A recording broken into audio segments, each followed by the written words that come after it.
Assalamualaikum warahmatullahi wabarakatuh. Perkenalkan, saya Abdurrahman, peserta CGP Angkatan 8 Kabupaten Bogor. Berikut adalah demonstrasi kontekstual yang telah saya susun pada modul 3.2. Nah, pertanyaan dalam analisis video.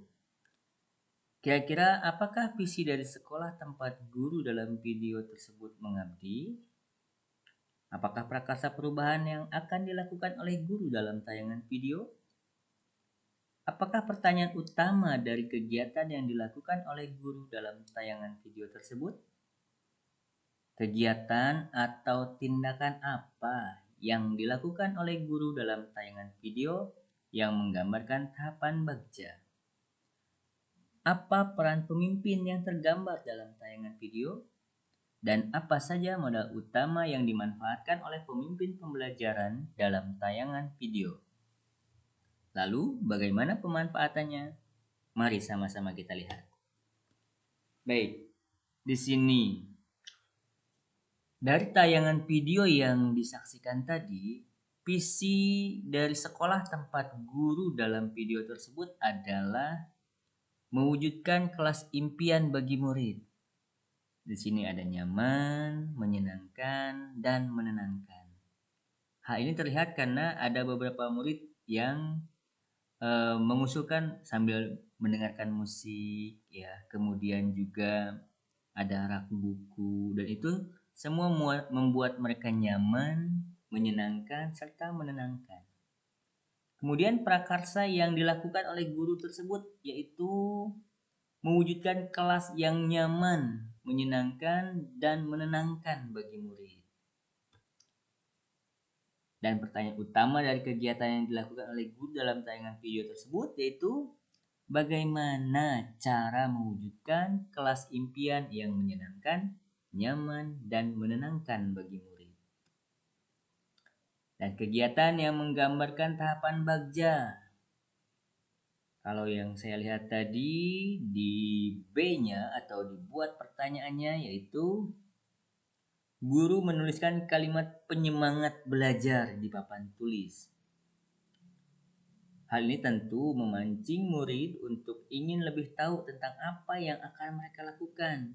Karena seorang guru tiba-tiba saja menulis tulisan seperti itu di papan tulis.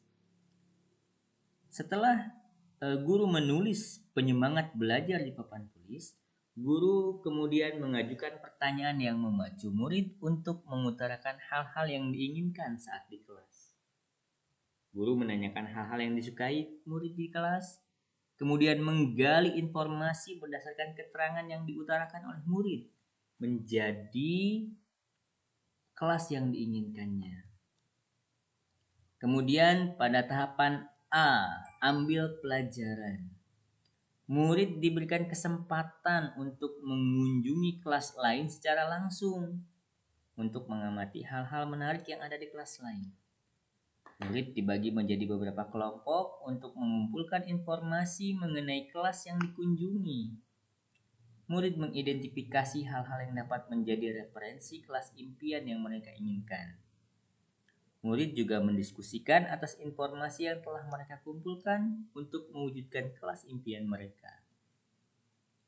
Kemudian tahapan G atau gali mimpi di sini, guru memfasilitasi murid dengan menyediakan alat dan bahan yang diperlukan sebagai bahan dasar diskusi kelompok mereka. Guru meminta murid untuk menutup mata, membayangkan kelas impian agar menjadi penyemangat dalam belajar mereka.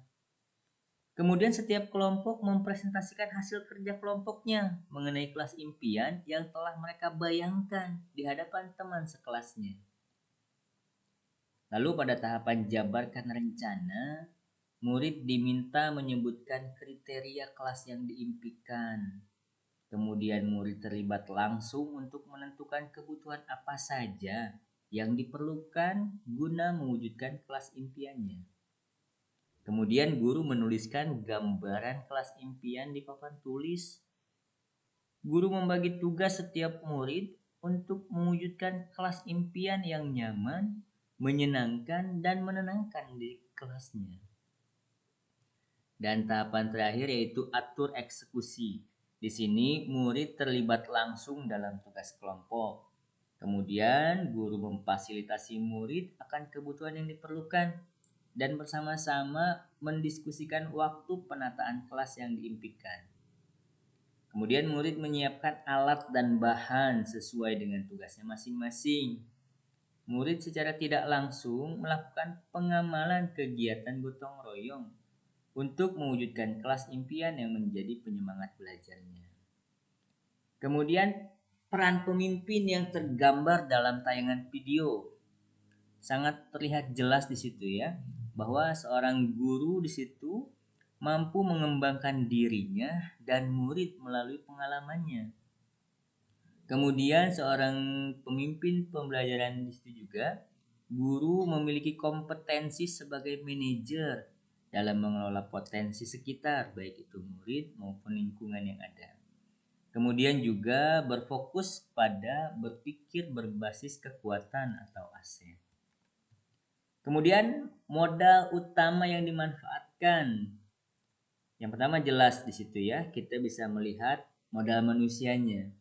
Gurunya juga kreatif dalam menyusun strategi. Kemudian murid-muridnya juga sangat mandiri. Kemudian modal sosialnya. Di awal kita sudah diperlihatkan ada pertemuan dua orang guru ya. Jadi sudah jelas di situ bahwa setiap guru itu sebelumnya telah melakukan sebuah komunikasi untuk melakukan suatu perubahan. Kemudian pada saat kerjasama kelompok juga murid terlihat sekali kerjasamanya. Kemudian modal fisik, bangunan kelasnya rapi, ada hiasan dinding, buku, dan rak buku. Serta meja dan kursi yang cukup untuk setiap murid. Dan di sini mungkin bisa dilihat bahwa posisi kelas itu bisa diatur juga karena ketersediaan meja dan kursi itu sendiri. Kemudian modal lingkungan atau alamnya juga menggunakan alat yang ada pada sekitar lingkungan untuk menghias kelas. Modal agama dan budayanya karena masih kental budaya gotong royong, jadi begitu terlihat kerjasama yang baik. Kemudian muridnya juga menghormati guru.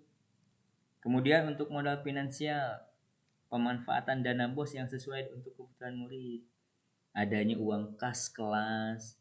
Kemudian modal politiknya juga didukung dengan kepala sekolah yang selalu antusias dan mendukung gurunya yang memiliki prakarsa perubahan positif untuk kemajuan di sekolahnya. Demikian demonstrasi kontekstual yang telah saya susun, kurang lebihnya mohon maaf. Wassalamualaikum warahmatullahi wabarakatuh.